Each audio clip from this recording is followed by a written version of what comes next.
یہ بخشش کا ذریعہ بنائے۔ محترم حاضرین، جمادی الثانی شریف کا یہ مہینہ ہے اور آج چاند 22 تاریخ ہے، 2024 ہے، اور 2024 کا یہ پہلا جمعہ ہے، اور آج کے دن کی نسبت ایک عظیم ہستی کے ساتھ ہے۔ وہ ہستی تعارف کی محتاج نہیں ہے۔ آج ان سے محبت کرنے والے پوری دنیا میں انہی کا ذکر کر رہے ہیں۔ ہم بھی انہی کی بارگاہ میں نذرانہ عقیدت پیش کریں گے۔ میری مراد تاجدار صداقت، خلیفہ اول، خلیفہ برحق، نائب رسول کریم، جانشین رسول کریم صلی اللہ علیہ وسلم، حضرت سیدنا ابو بکر صدیق رضی اللہ تعالی عنہ کے وصال مبارک کا دن ہے آج۔ آئیں ان کی شانیں جو قرآن نے بیان کی ہیں، جو احادیث مبارکہ میں آئی ہیں، وہی میں آپ کے سامنے عرض کروں گا۔ دعا کریں اللہ تعالی ہمیں صدیق اکبر رضی اللہ تعالی عنہ کی غلامی نصیب فرمائے۔ محترم حاضرین، آپ کا اسم مبارک عبداللہ ہے، آپ کی کنیت ابو بکر ہے، اور آپ کا لقب صدیق و عتیق ہے۔ آپ کا نسب قریش ہے۔ آپ مکہ المکرمہ میں پیدا ہوئے ہیں، اور آپ کا بچپن حضور نبی کریم صلی اللہ علیہ وآلہ وسلم کے ساتھ گزرا ہے، جسے امام الانبیاء کی ایک لمحہ صحبت نصیب ہو جائے، کائنات کا کوئی ولی، کائنات کے کوئی غوث، کتب ابدال، سب کی شانوں کو اگر جمع بھی کر لیا جائے تو جسے ایک لمحہ حضور کی صحبت نصیب ہوئی ہے، اس کی شان کو وہ نہیں پا سکتا۔ اور ابو بکر صدیق تو وہ ہیں کہ بچپن گزرا ہے تو مصطفیٰ کے ساتھ گزرا، جوانی گزری ہے تو مصطفیٰ کے ساتھ گزری ہے، بڑھاپا گزرا ہے تو مصطفیٰ کے ساتھ گزرا ہے، غاروں میں گئے ہیں تو حضور کے ساتھ گئے ہیں، اور جہاد میں گئے ہیں تو حضور کے ساتھ گئے ہیں، اور آج مزار میں آرام کر رہے ہیں تو حضور کے ساتھ آرام کر رہے ہیں۔ ان کی شانیں مجھ جیسا ایک طالب علم کیا بیان کر سکتا ہے کہ جن کی شان کو اللہ قرآن میں بیان کر رہا ہے، جن کی عظمت کو امام الانبیاء نے اپنی زبان مبارک سے بیان کیا ہے۔ ام المومنین حضرت عائشہ صدیقہ رضی اللہ تعالی عنہا آپ فرماتی ہیں، میں نے جب سے ہوش سنبھالا ہے، میں نے اپنے والدین کو دین اسلام کی پیروی کرتے ہوئے دیکھا ہے، اور میرا گھر وہ گھر ہے، ام المومنین فرماتی ہیں کہ میں نے یہ دیکھا ہے، جب سے میں نے ہوش سنبھالا ہے، ہمارے گھر امام الانبیاء 2 مرتبہ تشریف لایا کرتے تھے روزانہ۔ اتنا پیار ہے حضور کو، حضور چل کے ابو بکر کے گھر میں 2 مرتبہ جایا کرتے تھے، صبح کے وقت بھی ابو بکر کے گھر میں، اور شام کے وقت بھی ابو بکر کے گھر میں۔ کون ابو بکر جن کو صحابیت کا شرف اکیلے حاصل نہیں ہوا بلکہ پوری تاریخ صحابیت میں یہ اعزاز کسی کو نہیں ملا. کوئی خود صحابی ہے تو بچے صحابی نہیں، کوئی خود صحابی ہے تو والدین صحابی نہیں، کوئی خود صحابی ہے تو پوتے اور پوتیاں صحابیہ نہیں. پورے تاریخ صحابیت کے اندر 1.25 لاکھ صحابہ میں سے جن کو حضور علیہ الصلوۃ والسلام کی ایمان کی حالت میں صحبت نصیب ہوئی ہے انہیں صحابی کہا جاتا ہے. اور ابو بکر صدیق تنے تنہا وہ ہستی ہیں کہ جن کو 4 پشتوں تک درجہ صحابیت نصیب ہوا ہے. خود بھی آپ صحابی ہیں، ایک بات، آپ کے والدین بھی صحابی ہیں، 2، آپ کی ساری اولاد بھی صحابی ہے، 3، اور آپ کی اولاد بھی صحابی ہے، پوتے پوتیاں بھی صحابی ہیں. 4 پشتوں تک آپ کو صحابیت کا یہ اعزاز نصیب ہوا ہے. کون ابو بکر صدیق جن کے بارے میں امام الانبیاء نے فرمایا کہ جس نے میرے اوپر نیکی کی ہے میں نے سب کا بدلہ چکا دیا ہے سوائے ابو بکر کے. فرمایا ابو بکر کے میرے اوپر اتنے احسانات ہیں کہ میں محمد نہیں چکا سکا، چکائے گا تو قیامت کو میرا خدا ہی چکائے گا. دوسری روایت میں عرض کی گئی حضور اللہ تبارک و تعالی کیسے احسان کا بدلہ چکائے گا؟ تو فرمایا گیا کہ اللہ تبارک و تعالی اہل ایمان کو اجتماعی طور پر اپنا دیدار عطا فرمائے گا. جب ابو بکر کی باری آئے گی تو ابو بکر کو اکیلے بلایا جائے گا اور اللہ پاک فرمائے گا اے پیارے ابو بکر، میرے محبوب کا فرمان ہے نا کہ میں نے سب کے بدلے چکائے ہیں، ابو بکر کا بدلہ میرا خدا چکائے گا. یہ میرے محبوب نے یہ میری طرف بات منسوب کی ہے، آئیں آج خدا تمہیں بدلہ اس کا عطا فرماتا ہے. اے پیارے ابو بکر، سارے اہل ایمان کو میں اجتماعی طور پر اپنا دیدار عطا کروں گا. قیامت کے دن تنے تنہا اکیلے ابو بکر کو خدا بلائے گا، اے ابو بکر آؤ نا ذرا اپنے خدا کا دیدار کر لو. تنے تنہا اس سے بڑی نعمت کوئی نہیں، اس سے بڑی نعمت کوئی نہیں. دوسری روایت سنیں گے تو ایمان تازہ ہوگا اور آپ خود محسوس کریں گے کہ اللہ کے دیدار سے بڑی نعمت کوئی نہیں ہے. اہل جنت کو اللہ تبارک و تعالی اپنا دیدار عطا فرمائے گا تو پتہ منظر کیا ہوگا؟ 7 لاکھ سال تک وہ مست رہیں گے. کتنے سال تک؟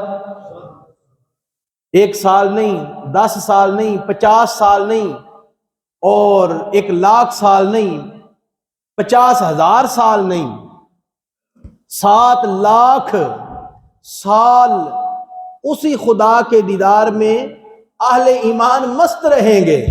اتنی لذت ہوگی، اتنی مٹھاس دل و دماغ کو پہنچے گی، لطف لیتے رہیں گے اور اسی لطف کے اندر مست رہیں گے.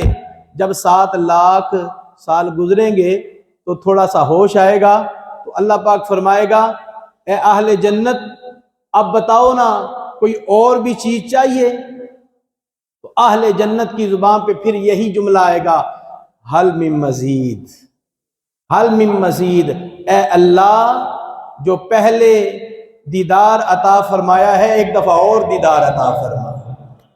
خود اندازہ کرے کہ دیدار جو کرے گا 7 لاکھ سال تک مست رہے گا.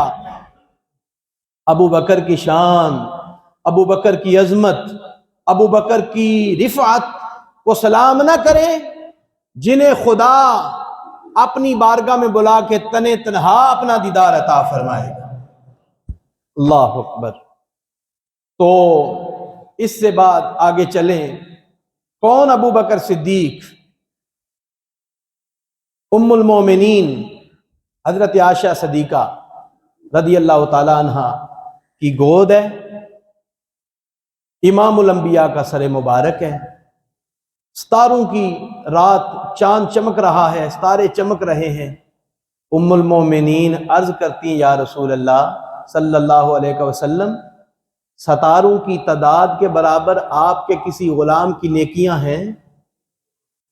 یہاں سے عقیدہ بھی مل رہا ہے کہ حضور کو امتیوں کے اعمال کا بھی پتہ ہے، ستاروں کی تعداد کا بھی پتہ ہے۔ اسی لیے تو سوال ہے۔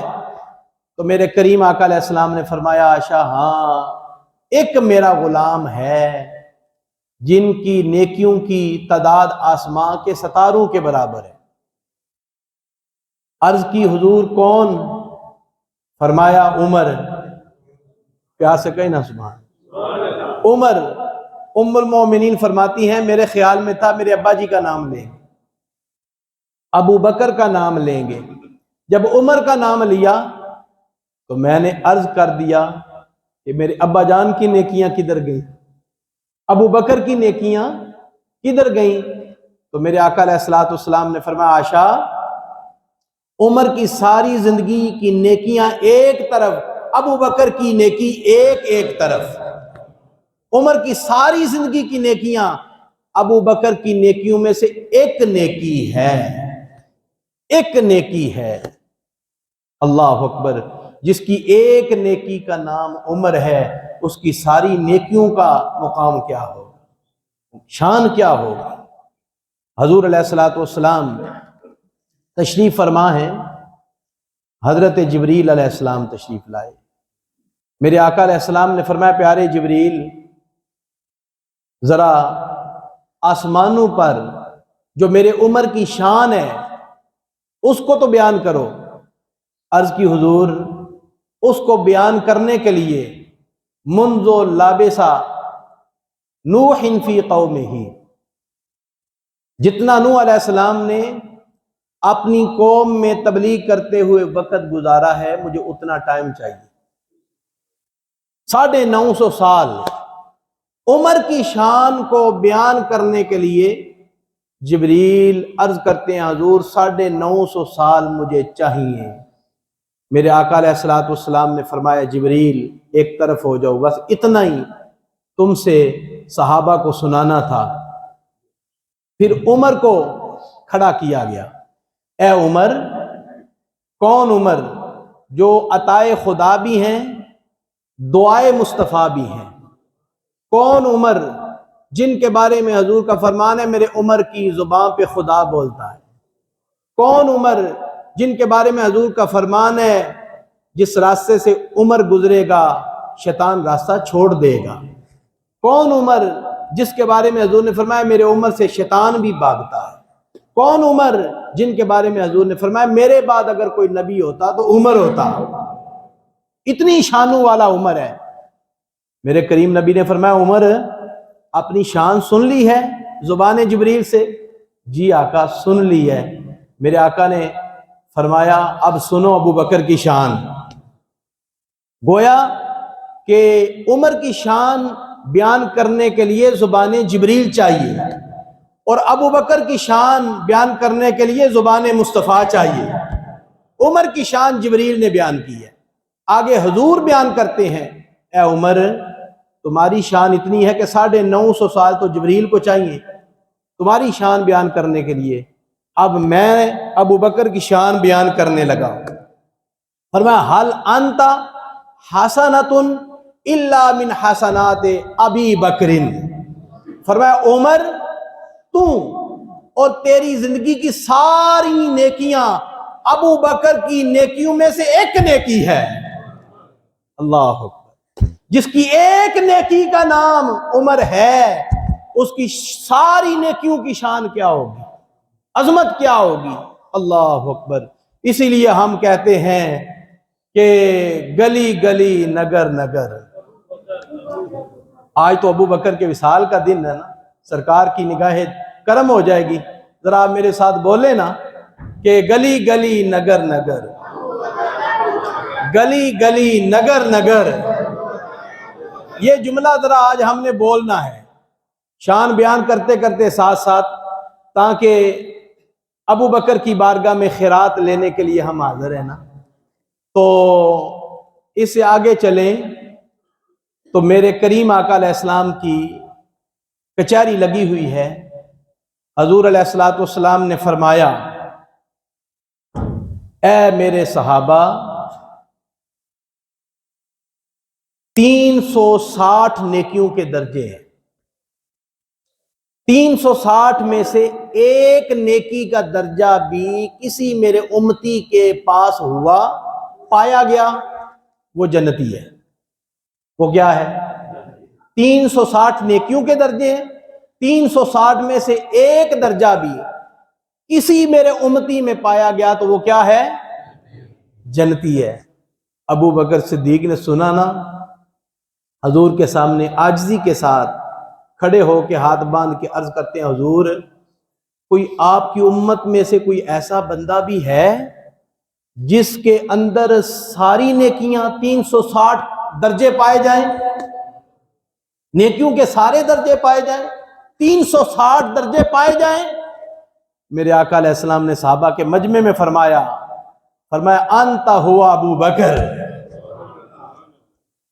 فرمایا ابو بکر وہ تیری ذات ہے جس کے اندر نیکیوں کے تمام درجے پائے جاتے ہیں.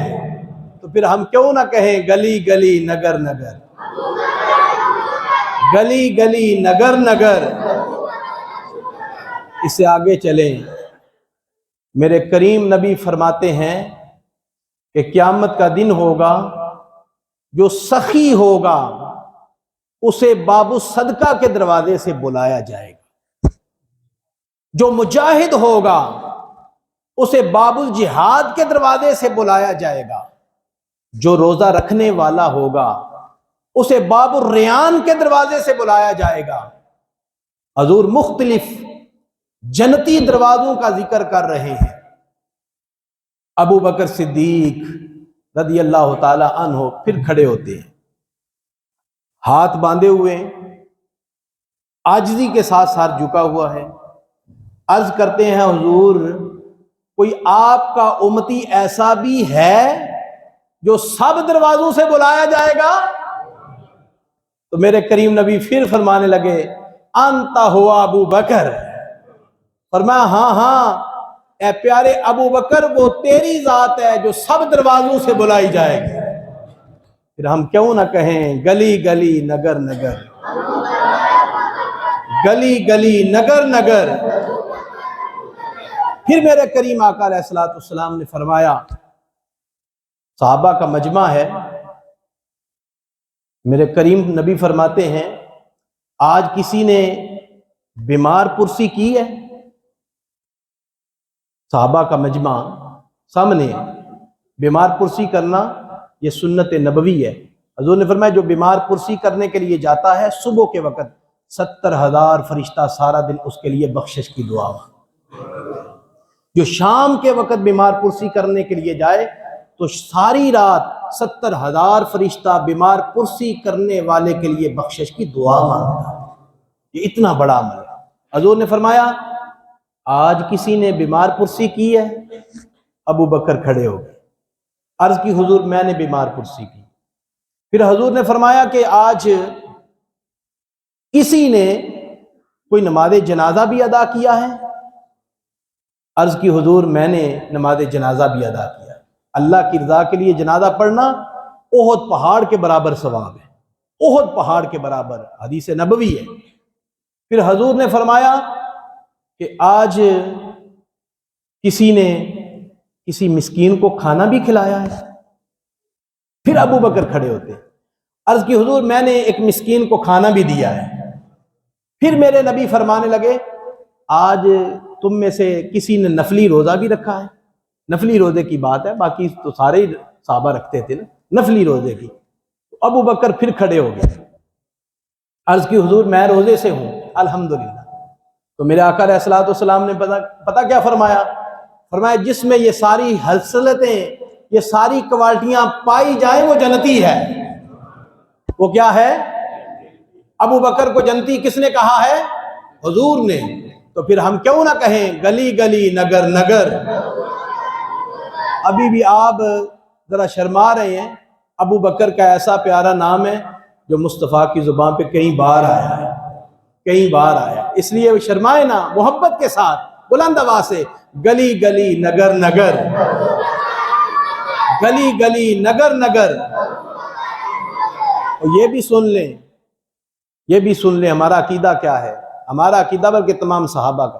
ابن عمر، عبداللہ بن عمر رضی اللہ تعالیٰ عنہما فرماتے ہیں ہم حضور علیہ الصلوۃ والسلام کی زندگی کے اندر نبیوں کے بعد، امام الانبیاء کے بعد پورے صحابہ میں جنہیں سب سے افضل مانتے ہیں اس ہستی کا نام ابو بکر ہے۔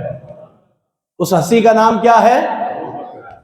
تو پھر یہ بھی ہمارا نعرہ ہے بعد الانبیاء افضل البشر ابو بکر ابو بکر۔ میں پھر بولتا ہوں بعد الانبیاء افضل البشر، بعد الانبیاء افضل البشر ہے مجدد پاک کا عقیدہ۔ بعد الانبیاء افضل البشر ہے امام احمد رضا ہاں کا عقیدہ۔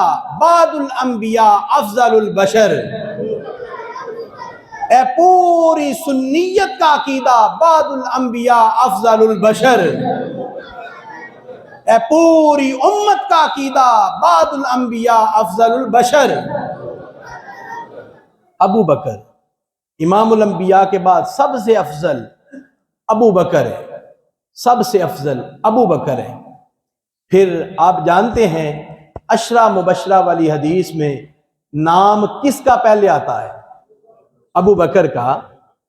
حضور نے فرمایا تھا نا ابو بکر فی الجنہ، عمر فی الجنہ، عثمان فی الجنہ، علی فی الجنہ، طلحہ فی الجنہ، زبیر فی الجنہ، سعد بن ابی وقاص فی الجنہ، سعید بن زید فی الجنہ، عبد الرحمن بن عوف فی الجنہ، ابو عبیدہ ابن الجراح فی الجنہ۔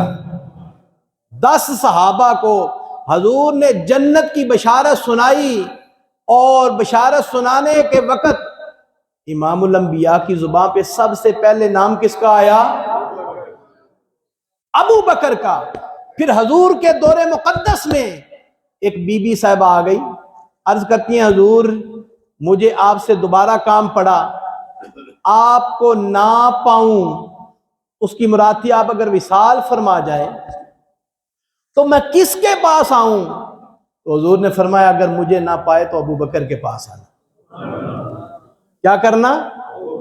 ابو بکر کے پاس آنا۔ اس لیے ہم کہتے ہیں بعد الانبیاء افضل البشر ابو بکر ابو بکر۔ علی شیر خدا نے خود چاہا کہ میں اس کا فیصلہ کراؤں۔ حضور نے ایک دیہاتی سے ایک اونٹنی کا بچہ خریدا، فرمایا پیسے بعد میں دوں گا۔ وہ دیہاتی بچہ دے کے ادھار جانے لگا۔ علی شیر خدا باہر بیٹھے ہوئے تھے، فرمانے لگے مصطفیٰ کی بارگاہ میں سے ہو کے آ رہے ہو، کیا سودا ہوا ہے؟ کہا کہ پیارے علی اونٹنی کا بچہ تھا دے کے آیا ہوں، پیسے ادھارے ہیں۔ حضور نے فرمایا بعد میں ملیں گے۔ علی شیر خدا نے یہ فیصلہ بھی خود کروایا، اے دیہاتی جاؤ نا ذرا حضور کی بارگاہ میں جا کے عرض کرو اگر آپ سے ملاقات زندگی میں نہ ہو سکی تو یہ پیسے میں کس سے لوں؟ دیہاتی گیا، جا کے بات ہوئی، حضور نے فرمایا اگر مجھ سے ملاقات نہ ہو سکی تو میرے ابو بکر سے پیسے لے لینا۔ وہ دیہاتی باہر آیا تو پھر حضرت علی پاک نے بھیجا اب دوبارہ جاؤ۔ وہ دوبارہ گیا تو کہا حضور اگر ابو بکر سے ملاقات نہ ہو سکے تو پھر فرمایا میرے عمر سے لے لینا۔ علی شیر خدا نے کہا ایک بار پھر جاؤ، کہو اگر عمر سے ملاقات نہ ہو سکی تو پھر جا کے بات ہوئی تو حضور نے فرمایا اگر عمر سے ملاقات نہ ہوئی تو عثمان سے لے لینا۔ باہر آئے، علی شیر خدا نے کہا کہ ایک بار پھر جاؤ اور جا کے پوچھو اگر عثمان غنی سے بھی ملاقات نہ ہو سکے تو پھر پیسے کس سے لوں؟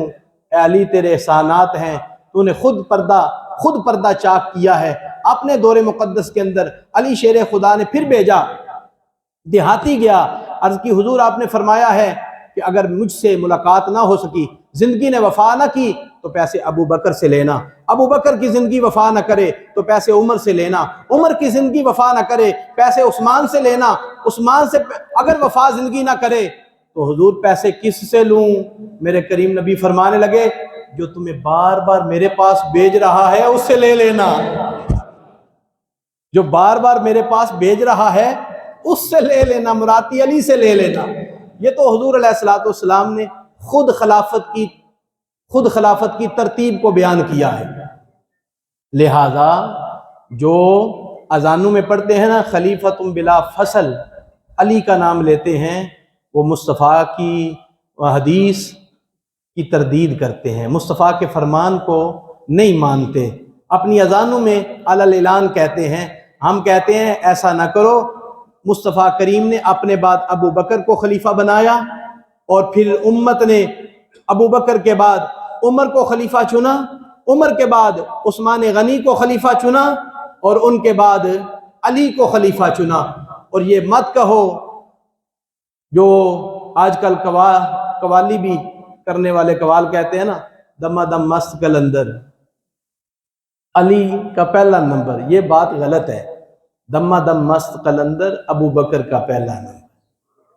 جی آپ بھی ذرا کہہ لیں، دما دم مست قلندر ابو بکر کا، اگر پہلا واقعی ہے تو بلند آواز سے بولے ابو بکر کا دما دم مست قلندر ابو بکر کا پہلا نمبر۔ یہ تو حضور کے فرمان ہے، یہ امت کا اپنا دعویٰ نہیں ہے، یہ مصطفیٰ کریم کا فیصلہ ہے۔ اللہ اکبر۔ تو محترم حاضرین، یہ صحابہ کرام کا عقیدہ بھی ہے کہ بعد الانبیاء افضل البشر جو ہستی ہے اس ہستی کا نام ابو بکر ہے، اس ہستی کا نام ابو بکر ہے، اس ہستی کا نام ابو بکر ہے۔ اس کے بعد آگے چلتے ہیں، امام الانبیاء صلی اللہ علیہ وسلم کی ذات اقدس کے ساتھ جنہیں ایک ایک لمحہ صحبت نصیب ہوئی ہے، جب حضور نے اعلان نبوت فرمایا تو حضور کی عمر مبارک 40 سال تھی۔ کتنے سال؟ ابو بکر صدیق رضی اللہ تعالی عنہ کی عمر مبارک 37.5 سال تھی، بعض 38 سال بھی کہتے ہیں، چلو 38 سال تھی عمر یا 37.5 سال تھی۔ حضور کے ساتھ عمر گزری ہے، اعلان نبوت سے پہلے بھی بچپن حضور کے ساتھ گزرا ہے۔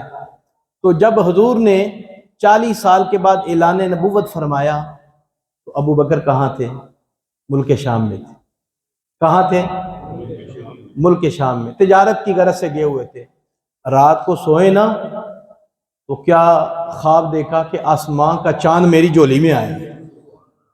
ابو بکر فرماتے ہیں جو ہی چاند میری جھولی میں آیا اور میں نے چاند کو سینے سے لگایا، مجھے اتنا سکون ملا، اتنی ٹھنڈک ملی، اتنا چین ملا، اتنا سکون ملا، محبت سے میں نے اس کو سینے سے لگا لیا اور میں حیران ہوں کہ چاند، اتنا بڑا چاند میری جھولی میں ہے اور میں اس کو سینے سے لگا رہا ہوں، مجھے سکون نصیب ہو رہا ہے، مجھے چین نصیب ہو رہا ہے۔ اللہ اکبر۔ ابو بکر فرماتے ہیں ایسے میں نے یہ منظر سارا دیکھا خواب میں، جیسے میں حقیقتاً دیکھ رہا ہوں، جاگتے ہوئے دیکھ رہا ہوں، اتنا مبارک خواب۔ میں وہاں ایک راہب مشہور تھا جو خوابوں کی تعبیر بیان کرتا تھا، میں اس کے پاس گیا، میں نے کہا مجھے خواب آیا ہے، اس کی تعبیر تو بیان کرو۔ راہب نے کہا اچھا نام کیا ہے؟ میں نے کہا نام میرا عبداللہ ہے۔ کہا کہ کام کیا کرتے ہو؟ کہا تجارت کا کام کرتا ہوں، کپڑے کا۔ کہاں کے رہنے والے ہو؟ کہا مکے کا رہنے والا ہوں۔ کہا کہ نسب کون ہے؟ آپ نے فرمایا قریش میرا نسب ہے۔ اس راہب نے کہا تمہیں مبارک ہو، تمہارے خاندان میں سے ایک نبی مبعوث ہوگا۔ ایک نبی مبعوث ہوگا، فرمایا مبارک ہو تم ان کی زندگی کے اندر ان کے وزیر بنو گے اور ان کے وصال کے بعد ان کے خلیفہ بنو گے۔ یہ تو راہ بھی بتا رہا ہے کہ حضور کے وصال کے بعد خلیفہ کون ہے؟ ابو بکر۔ ابو بکر صدیق رضی اللہ تعالیٰ عنہ فرماتے ہیں کہ میں نا ملک شام سے جب واپس آیا نا تو آگے میں نے دیکھا تو لوگ حضور کے ساتھ دشمنی کے لیے کھڑے ہو گئے، ہر طرف دشمنی دشمنی۔ پتہ چلا کیا معاملہ کیا بنا؟ کہا محمد عربی، محمد بن عبداللہ، انہوں نے اعلان نبوت کر دیا ہے کہ میں نبی ہوں۔ 40 سال ہمارے اندر رہے ہیں، آج کہتے ہیں میں نبی ہوں۔ ابو بکر صدیق رضی اللہ تعالی عنہ کہ قربان جائیں، تو انہوں نے نا دل تو پہلی گواہی دیتا تھا نا، تو ویسے عرض کیا حضور تصدیق قلبی کے لیے اگر کوئی آپ معجزہ دکھا دے تو ایمان مزید پختہ ہو جائے گا، جیسا کہ ابراہیم علیہ السلام نے کہا تھا نا وَإِذْ قَالَ إِبْرَاهِيمُ رَبِّ أَرِنِي كَيْفَ تُحْيِي الْمَوْتَى قَالَ أَوَلَمْ تُؤْمِنْ قَالَ بَلَىٰ وَلَٰكِن لِيَطْمَئِنَّ قَلْبِي۔ یا اللہ مردوں کو کیسے زندہ کرتا ہے؟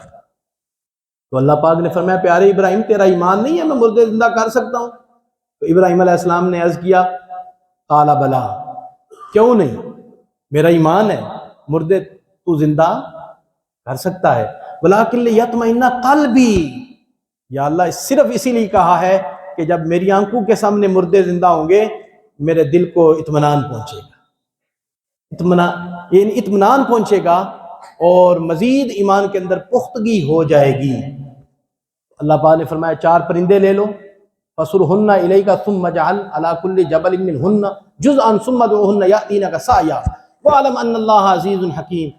4 پرندوں کا گوشت بناؤ، قیمہ بناؤ، سامنے پہاڑوں پہ علیحدہ علیحدہ رکھ دو، پھر دیکھنا تم بلانا بھی خود بلانا، ہم ان کے اندر کیسے جان ڈالتے ہیں، کیسے تمہارے پاس آتے ہیں۔ ابو بکر صدیق رضی اللہ تعالیٰ عنہ نے سارا کچھ کیا، وہ گوشت آپس میں جس کا تھا وہ ملا، پرندے اڑتے ہوئے ابراہیم علیہ السلام کی طرف آئے، دل کو اطمینان ہو گیا۔ تو اسی طرح سرکار ابو بکر صدیق رضی اللہ تعالیٰ عنہ نے عرض کی اے پیارے آقا ایک لمحہ آپ کے ساتھ گزرا ہے تو اطمینان قلبی کے لیے میں نے عرض کیا ہے، باقی کوئی بات نہیں ہے۔ تو گویا کہ کسی شاعر نے کیا خوبصورت یہاں جملہ بولا ہے، دکھلائیے معجزہ تاکہ آؤں میں اسلام میں، دکھلائیے معجزہ تاکہ میں آؤں اسلام میں۔ میرے کریم نبی مسکرا کے فرماتے ہیں کیا وہ معجزہ کم تھا جو دیکھا تھا ملک شام میں؟ کیا وہ معجزہ کم تھا جو دیکھا تھا ملک شام میں؟ اے ابو بکر جو تیری جولی میں چاند آیا تھا وہ آمینہ کا لال ہی تو تھا، وہ تو میں ہی تھا نا۔ ابو بکر صدیق نے دوسری بات نہیں کی، اسلام کو قبول کر لیا۔ اللہ اکبر۔ سب سے پہلے آزاد مردوں میں کسی نے اسلام قبول کیا ہے تو اس ہستی کا نام ابو بکر ہے، ابو بکر ہے۔ تو پھر جس ہستی نے پہلے اسلام قبول کیا ہے، آج آپ نے اسلام قبول کیا، آپ مسلمانوں کے گھروں میں پیدا ہوئے، آپ پوری دنیا میں جتنے مسلمان ہیں جتنا کلمہ پڑھ رہے ہیں قیامت تک جو کلمہ پڑھیں گے، میرے نبی کا فرمان ہے جس نے جو عمل نیکی والا پہلے کیا اسی طرح کا عمل بعد میں آنے والوں نے کیا، سب کا ثواب اجتماعی طور پر اسے ملے گا جس نے ابتدا کی۔ ابو بکر نے کلمے کی ابتدا کی، اب پوری امت میں جتنے لوگ بھی حضور کا کلمہ پڑھیں گے اجتماعی طور پر سب کا ثواب ابو بکر صدیق کی بارگاہ میں جا رہا ہے۔ فردن فردن سب کو اپنی جگہ بھی ثواب ہے، تو پھر ہم کیوں نہ کہیں علی الاعلان گلی گلی نگر نگر، ذرا سینے کا زور لگا کے گلی گلی نگر نگر، گلی گلی نگر نگر۔ ابو بکر صدیق رضی اللہ تعالی عنہ یہ عظمت اور یہ شان اور یہ مقام ہے۔ اللہ اکبر، سب سے پہلے اسلام قبول کیا۔ جب اسلام قبول کر لیا نا تو عرض کرتے ہیں حضور حرم میں حضور بیٹھے ہیں، امام الانبیاء حرم میں ہیں، سامنے سارے کافر بیٹھے، مشرکین بیٹھے، بتوں کے پجاری بیٹھے، سارا عرب ایک طرف ہے، قربان جائیں ابو بکر کے ایمان پر۔ اور یار ہم تو مزاج دیکھ کے بات کرنے والے لوگ ہیں، مزاج جس طرح کا ماحول ہو اسی طرح لوگ گفتگو کر جاتے ہیں، ادھر اس طرح کی گفتگو کریں تاکہ ماحول بنا ہے، دوسری طرح کی تو ہو سکتا ہے معاملہ بگڑ جائے۔ پر قربان جائیں ابو بکر کی عظمت پر کہ سارا عرب ایک طرف ہے۔ ابو بکر صدیق عرض کرتے ہیں حضور ہم سچے نہیں؟ میرے نبی نے فرمایا کوئی شک ہی نہیں۔ عرض کی حضور پھر مجھے اسلام کی تبلیغ کی اجازت دیں۔ میرے حضور فرماتے ہیں 38 مسلمان ابھی ہوئے ہیں، 40 بھی نہیں ہوئے۔ وہ تو فاروق اعظم نے کلمہ پڑھا تو 40 ہوئے نا، 38 لوگ صرف مسلمان ہیں اور پورا عرب دوسری طرف ہے۔ عرض کرتے ہیں حضور اجازت دو میں ذرا اسلام کی تبلیغ نہ کر لوں۔ حضور نے فرمایا اجازت ہے۔ ابو بکر صدیق کو سب کچھ پتا تھا جو کچھ ان کے ساتھ ہونے والا ہے۔ آپ نے سامنے کھڑے ہو کے فرمایا او بتوں کے پجاریوں، خدا 360 نہیں ہے، خدا ایک ہی ہے۔ خدا ماشاءاللہ اونچی آواز میں بولے خدا ایک ہے، اور جو سامنے بیٹھے ہیں یہ اس کے محبوب ہیں، اس بات میں کوئی شک نہیں، یہ اللہ کے رسول ہیں اور ان کے بعد کوئی نبی نہیں آئے گا۔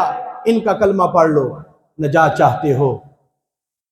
پھر کیا تھا کہ چاروں طرف سے حملہ ہو گیا، چاروں طرف سے حملہ ہو گیا۔ اسلام کی خاطر ابو بکر نے اپنے چہرے پہ جوتے کھائے، یہ حدیث کے لفظ ہیں جو میں بیان کر رہا ہوں۔ ہمیں تو اسلام سستا ملا ہے، اتنا لوگوں نے مارا، اتنا مارا، اتنا مارا، اب لہو لہان ہو گئے، بے ہوش ہو گئے۔ قبیلہ بنی تمیم والے، آپ کے جو قبیلے کے لوگ تھے، انہوں نے ایک کپڑے کے اندر آپ کو اٹھایا، باندھا اور گھر میں لے کر آئے، اور انہیں ابو بکر کی موت میں کوئی شک نہیں تھا، وہ کہتے بچ ہی نہیں سکتے، اور انہوں نے حرم کے اندر اعلان کر دیا اگر ابو بکر صدیق رضی اللہ تعالیٰ عنہ کی ڈیتھ ہو گئی، ابو بکر وصال کر گئے، اے قریش مکہ ہم تم سے بدلہ لیں گے، جو مرضی ہو جائے ہم تم سے لڑیں گے، بدلہ لیں گے۔ دوسرا ان کے دل میں خیال کیا تھا، جو آپ کے خاندان کے لوگ تھے ان کے اپنے خیالات کا وہ اندروں اندر کہہ رہے تھے جس محمد کے پیچھے ابو بکر کو اتنی مار پڑی ہے، اب ابو بکر بھول کر بھی اس محمد کا نام نہیں لیں گے، بھول کر بھی نام نہیں لیں گے۔ انہوں نے اپنا مزاج کے مطابق بات کی نا، بھول کر بھی اس محمد کا نام نہیں لیں گے۔ ابو بکر کو گھر میں لائے، ابو بکر بے ہوش رہے، پچھلے پیر ہوش آیا، اللہ اکبر، کتنا پیار ہے حضور سے، کتنا عشق ہے اپنے نبی سے۔ ساری برادری پاس بیٹھی ہے اور جسم سے خون بہ رہا ہے، اور جب ہوش آتا ہے تو سب سے پہلے زبان پہ یہ لفظ آتے ہیں بتاؤ میرے محبوب کا کیا حال ہے، اللہ کے محبوب کا کیا حال ہے، ہمارے آقا علیہ السلام کا کیا حال ہے۔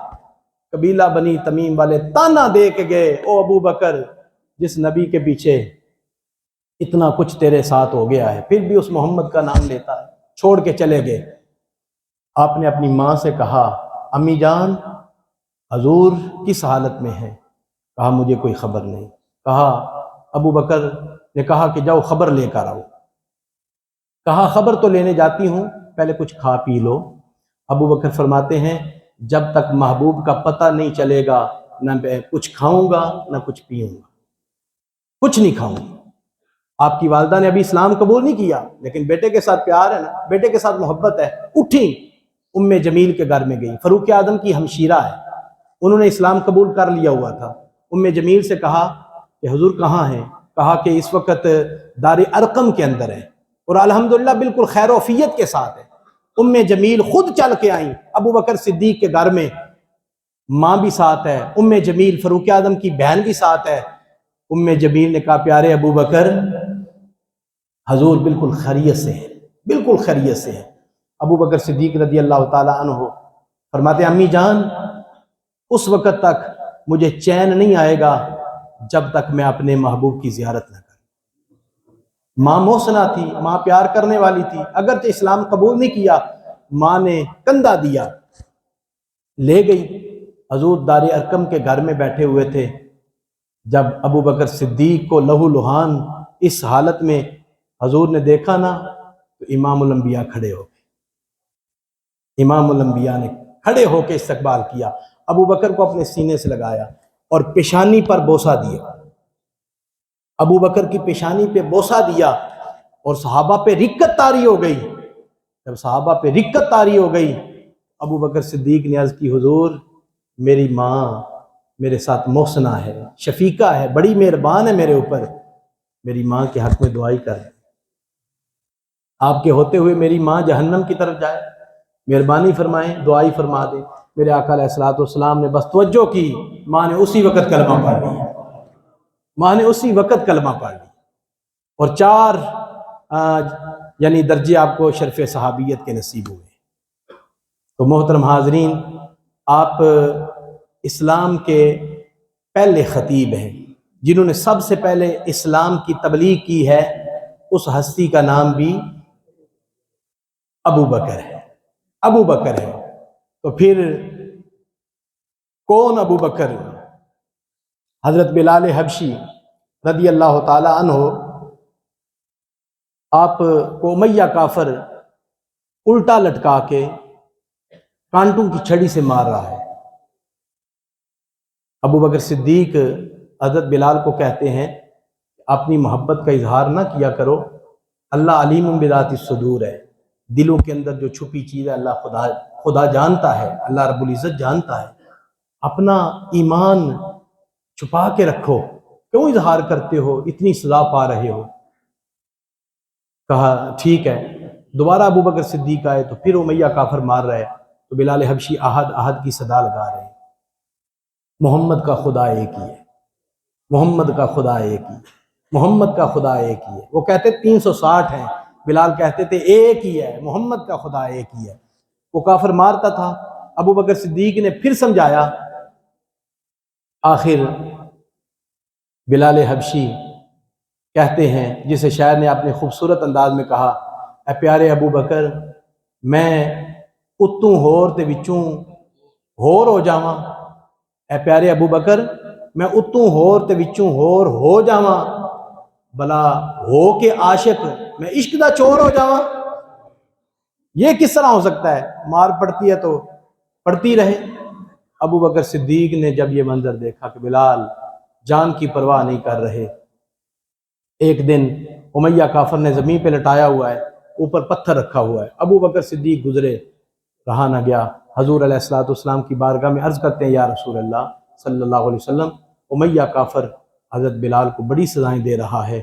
حضور نے فرمایا پھر کیا خیال ہے؟ عرض کی حضور میں تو بلال کا خریدار بننا چاہتا ہوں، میں بلال کو خریدنا چاہتا ہوں۔ میرے آقا علیہ السلام نے فرمایا جب خریدنے جاؤ گے تو میرا حصہ بھی ڈلوا لینا، میرا حصہ بھی ڈلوا لینا۔ تو ابو بکر صدیق عرض کرتے ہیں، حضور میرے اور آپ کے پیسے کوئی 2 ہیں، ایک ہی تو بات ہے۔ تو چلے گئے، ایک غلام ساتھ لے گئے سفید رنگ کا، اس سے بات ہوئی، امیہ سے کہنے لگے تو کیوں مارتا ہے؟ اس نے آگے سے بات ہی یوں کر دی، اگر تمہیں درد ہے تو خرید لو۔ ابو بکر صدیق فرماتے ہیں کیا لو گے؟ اس نے کہا تم بتاؤ کیا دو گے؟ آپ نے فرمایا یہ غلام ہے، رنگ کا سفید ہے، دل کا کالا ہے، یہ لے لو۔ امیہ دل ہی دل میں کہنے لگا اتنا خوبصورت غلام، اس کے بدلے میں بلال، ابو بکر کو کیا ہو گیا ہے؟ لیکن ابو بکر صدیق کی اشتیاق خریداری کی وجہ سے، جو دل میں شوق تھا، جو محبت تھی، اس کی وجہ سے امیہ مزید اکڑ گیا، کہنے لگا نہیں نہیں، غلام کے بدلے غلام نہیں، ساتھ پیسے بھی لگیں گے۔ ابو بکر صدیق نے فرمایا بول۔ اس نے بہت زیادہ پیسے بولے، ابو بکر صدیق نے حامی بھر لی سارے پیسے۔ جب ابو بکر نے حامی بھر لی، بلال کو پکڑا، لے کے جانے لگے، امیہ نے تمسخر اڑایا، تمسخر، مذاق کیا۔ ابو بکر اگر تمہاری اشتیاق خریداری اس قدر نہ ہوتی، بلال کے خریدنے میں اتنی دلچسپی نہ ہوتی، بلال کو سستے داموں بیچ دیتا، تمہیں یہ سودا کر کے بہت خسارہ ہوا ہے، بہت بڑا نقصان ہوا ہے۔ حضرت ابو بکر صدیق نے جو جواب دیا نا، وہ جواب ہی یہ بنتا تھا جو ابو بکر نے دیا ہے، جواب بنتا ہی یہ تھا۔ آپ فرمانے لگے کہ قدر پھلاں دی بلبل جانے تے صاف دماغاں والی، قدر پھلاں دی گرج کی جانے مردے کھاون والی، تمہیں بلال کا کیا پتا ہے؟ اور ابو بکر صدیق نے جواب کیا دیا؟ فرمانے لگے امیہ سن، تو کہتا ہے نا بلال کا سودا کرنے سے خسارہ ہوا ہے، رب کعبہ کی قسم ہے جب مصطفیٰ کریم نے کہا نا کہ بلال کو خریدنے جاؤ تو میرا حصہ بھی ڈلوا لینا، تو میں نے خیال کیا بلال کا وجود اتنا قیمتی ہے کہ مصطفیٰ بھی فرما رہے ہیں میرے پیسے بھی ڈلوا لینا، تو میں نے ذہن بنایا تھا اگر غلام کے بدلے غلام دیا سودا نہ ہوا، پیسے بھی دے دوں گا، پیسے دینے سے سودا نہ ہوا اپنی جائیداد بھی دے دوں گا، جائیداد دینے سے سودا نہ ہوا میں لوگوں سے قرضہ لے کے بھی بلال کو ضرور خریدوں گا، کیونکہ بلال کی خریداری کی چاہت مصطفیٰ کو ہے، امام الانبیاء کو چاہت ہے کہ بلال کو خریدا جائے۔ خسارے میں میں نہیں، خسارے میں تو ہے، خسارے میں تو ہے۔ اس قدر بلال حبشی کو محبت کا اظہار کرتے ہوئے لے کے آتے ہیں۔ بلال حبشی نے جو ہی حضور کا چہرہ دیکھا، جن کی خاطر اتنی سزائیں اتنی ماریں کھائیں تھیں، حضور کا چہرہ دیکھا، غش کھا کے زمین پہ گرے، بے ہوش ہو گئے، کافی دیر بے ہوش رہے۔ تھوڑی دیر کے بعد پھر جب ہوش آیا، ابو بکر صدیق عرض کرتے ہیں یا رسول اللہ صلی اللہ علیہ وسلم، میں آپ کے زیر سایہ بلال کو آزاد کرتا ہوں، میں بلال کو آزاد کرتا ہوں، بلال حبشی کو آزاد۔ ایک دن نا حضرت بلال کہنے لگے میرے آقا ابو بکر، میرے آقا ابو بکر، یہ میرے آقا ہیں۔ ابو بکر فرمانے لگے اے پیارے بلال، ہماری جو تربیت مصطفیٰ نے کی ہے نا وہ یہ نہیں ہے، آقا میں نہیں آقا تم، کیا سے کہیں نا یار، یہ تو رنگ غلاموں نے کبھی دیکھا ہی نہیں تھا، ساری زندگی غلام سوچ بھی نہیں سکتے تھے ایسے لفظ کوئی سردار مکے کا کہے ہمارے بارے میں، اور ابو بکر کی تربیت امام الانبیاء نے کی ہے۔ ابو بکر نے کہا بلال آقا میں نہیں آقا تم ہو۔ پھر سارے صحابہ یوں کہا کرتے تھے سیدنا بلال، کیا کہا کرتے تھے؟ بلال ہمارے سردار ہے، بلال ہمارے سردار ہے۔ ابو بکر صدیق نے اتنی بڑی رقم دے کے بلال کو خریدا نا، تو منافقوں نے پتا کیا شور مچایا، مشرکین نے پتا کیا شور مچایا؟ ابو بکر کا کوئی احسان ہوگا، بلال کا کوئی احسان ہوگا ابو بکر پر، بلال کا کوئی احسان ہوگا ابو بکر پر جس کا بدلہ چکایا گیا ہے۔ ابو بکر تو چپ تھے، حضور بھی چپ تھے۔ اللہ پاک نے فرمایا جواب تم نے نہیں دینا، جواب میں دوں گا۔ جبریل جا قرآن کی آیت لے جا، وَسَيُجَنَّبُهَا الْأَتْقَى، جہنم سے دور رکھا جائے گا جو سب سے بڑا پرہیزگار ہے۔ کیا سے بولے نا، سب سے بڑا پرہیزگار۔ اتقى یہ اس میں تفضیل کا صیغہ ہے، اس میں تفضیل کے اندر مبالغے کا معنی پایا جاتا ہے۔ اتقى جو سب سے بڑا پرہیزگار ہے۔ دوسری آیت کے اندر اللہ پاک نے پتہ کیا فرمایا؟ یا ایھا الناس انا خلقناکم من ذکر وانثی وجعلناکم شعوبا وقبائل لتعارفوا ان اکرمکم عند اللہ اتقاکم، ہم نے مرد عورت سے لوگوں کو پیدا کیا ہے، پھر ہم نے شعبے بنائے ہیں، پھر ہم نے قبیلے بنائے ہیں، لتعارفوا تاکہ تعارف ہو جائے، لیکن شعبے اور قبیلے اور برادری کی وجہ سے ہماری بارگاہ میں عزت نہیں ملتی۔ ان اکرمکم عند اللہ اتقاکم، بے شک اکرم عزت والا اللہ کی بارگاہ میں وہ ہے جو متقی ہے، جو متقی ہے، پرہیزگار ہے۔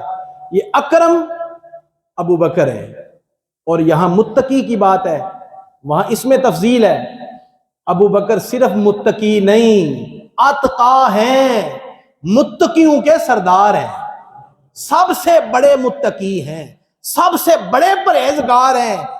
اسی لیے تو امت کا یہ فیصلہ ہے، صحابہ کا یہ فیصلہ ہے، ابو بکر سب سے بڑے متقی ہیں، سب سے بڑے پرہیزگار ہیں، یہ اللہ نے قرآن میں بیان فرمایا ہے۔ تو پھر امت کا یہ عقیدہ بنا ہے کہ بعد الانبیاء افضل البشر ابو بکر۔ ابو بکر بولے نا ذرا، بعد الانبیاء افضل البشر، سب سے پہلے مبلغ ہیں تو ابو بکر، سب سے پہلے مسلم ہیں تو ابو بکر، سب سے پہلے مومن ہیں تو ابو بکر، سب سے پہلے موحد ہیں تو ابو بکر، سب سے پہلے نمازی ہیں تو ابو بکر، سب سے پہلے غازی ہیں تو ابو بکر، سب سے پہلے امیر ہیں تو ابو بکر، سب سے پہلے پیر ہیں تو ابو بکر، سب سے پہلے خلیفہ ہیں تو ابو بکر، سب سے پہلے امام ہیں تو ابو بکر۔ کیا ابو بکر پہلے امام ہے کہ نہیں؟ 17 نمازیں حضور کی موجودگی کے اندر ابو بکر نے مصطفیٰ کے مصلی پہ کھڑے ہو کے پڑھائی ہیں۔ ایک دن نا حضور نے اپنا حجرہ مبارک سے پردہ ہٹایا، دیکھوں تو صحیح امت کا پہلا امام میں نے بنایا ہے، پیارا کتنا لگ رہا ہے، سونا کتنا لگ رہا ہے، خوبصورت کتنا لگ رہا ہے۔ حضور نے جو ہی پردہ اٹھایا، ابو بکر کو اپنے مصلی پہ دیکھا، حضور مسکرا پڑے، ابو بکر پیچھے آ گئے۔ حضور کا حجرہ مبارک اس طرف تھا، صحابہ نے اس طرح منہ کیا ہوا تھا، جو ہی حضور نے حجرہ اپنا چہرہ سامنے کیا، ابو بکر پیچھے آ گئے۔ سب صحابہ نے بیت کعبہ شریف کی طرف سے منہ ہٹا کے کعبے کے کعبے حضور کی طرف کیا ہے۔ امام الانبیاء نے یہ نہیں فرمایا نماز ٹوٹ گئی ہے۔ کتنے وہ بدبخت ہیں جنہوں نے لکھ دیا کہ نماز میں نبی کا خیال آئے تو نماز خراب ہوتی ہے۔ یہاں دیکھو صحابہ کا ایمان کہ ابو بکر مصلی سے پیچھے آ گئے، سارے صحابہ نے کعبے کو چھوڑا، مصطفیٰ کی طرف دیکھنا شروع ہو گئے۔ جب حضور کو دیکھتے رہے، حضور مسکراتے رہے، آگے سے میرے کریم نبی نے مشورہ کیا دیا، اتموا صلاتکم، صحیح بخاری، اتموا صلاتکم، چلو جو منظر تم نے کیا ہے اچھا کیا ہے، کعبے سے چہرے بھی ہٹ گئے، سینے بھی ہٹ گئے، تم نے میرا دیدار بھی کر لیا ہے، اب ایسا کرو جتنی نماز باقی رہ گئی ہے نا وہ پوری کر لو۔ وہ کیا کرو؟ پوری کر لو۔ کتنا عقیدہ پیارا ہے، صحابہ کا کتنا پیارا عقیدہ ہے، کتنا خوبصورت عقیدہ ہے۔ اس لیے محترم حاضرین، ابو بکر صدیق کا آخری فرمان میں عرض کر کے گفتگو کو سمیٹ رہا ہوں۔ حضرت جبریل علیہ السلام حضور کی بارگاہ میں عرض کی، حضور قیامت کے دن اللہ پاک جب فرمائے گا نا پیارے ابو بکر جنت کا دروازہ کھلا ہے، داخل ہو جاؤ، آگے سے مجھے پتا ہے، جبریل عرض کرتے ہیں حضور مجھے پتا ہے ابو بکر پتا کیا کہیں گے، یا اللہ میں نے جنت میں اس وقت تک کوئی نہیں جانا جب تک دنیا میں جو مجھ سے پیار کرتے تھے وہ داخل نہ ہو، جو مجھ سے پیار کرتے تھے، جو مجھ سے محبت کرتے تھے، جو میرا نام لیتے تھے، جب تک وہ جنت میں نہیں جائیں گے میں جنت میں داخل۔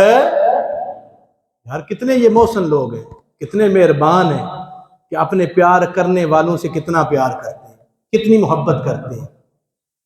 آج کے خطبہ جمعہ میں چند باتیں جو میں نے آپ کے سامنے عرض کی ہیں، تو قرآن کی آیت کا ترجمہ سن لے، بات ختم ہے۔ اگلا جمعہ بھی اس موضوع پر میں عرض کروں گا۔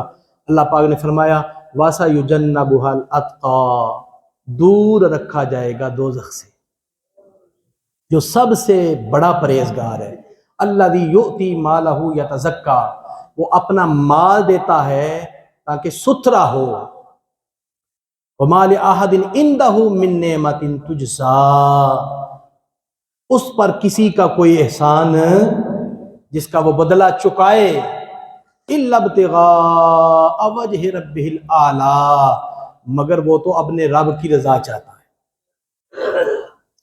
کتنی بڑی گواہی ہے خدا کی، وہ اپنے رب کی رضا چاہتا ہے۔ وَلَسَوْفَ يَرْضَىٰ، ان قریب بے شک وہ راضی ہوگا۔ کون راضی ہوگا؟ ابو بکر راضی ہوگا۔ ابو بکر نے حضور پر سب کچھ قربان کیا ہے نا، تو اللہ پاک فرماتا ہے ان قریب جب ابو بکر پردہ کر کے دنیا سے وصال کر گئے میری بارگاہ میں آئیں گے نا، اتنے انعامات سے نوازوں گا، ابو بکر راضی ہو جائیں گے، ابو بکر راضی ہو جائیں گے۔ اللہ تعالیٰ کے حضور دعا ہے ہمیں ابو بکر صدیق رضی اللہ تعالیٰ کی محبت عطا فرمائے، صحابہ کی محبت عطا فرمائے، اہل بیت اطہار کی محبت عطا فرمائے۔ وآخر دعوانا ان الحمدللہ۔